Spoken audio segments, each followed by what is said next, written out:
Looking to optimize your 3D assets?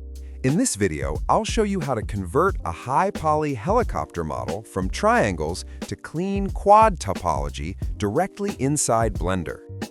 As you can see, the base mesh is entirely composed of tris, which creates messy shading and makes it difficult to manage edge loops for future animation or subdivision surface modifiers.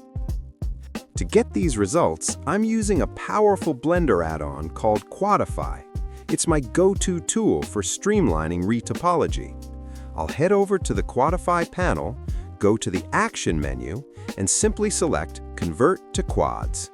I'm using an automated tool to handle the retopology process. I'll navigate to the Operator panel and select Convert to Quads.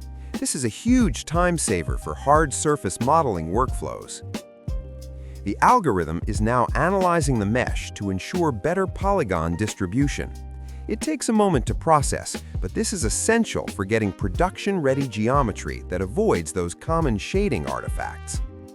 Once finished, the difference in the wireframe is clear.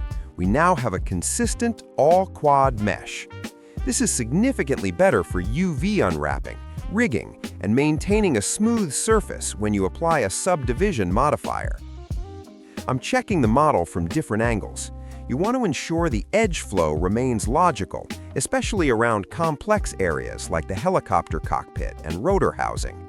It's much cleaner than the original triangulated mesh. If you need more control, you can fine-tune the topology settings in the side menu.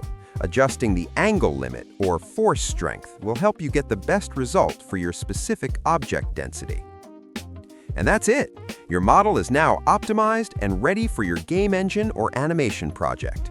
Don't forget to like and subscribe for more 3D workflow tips. Thanks for watching!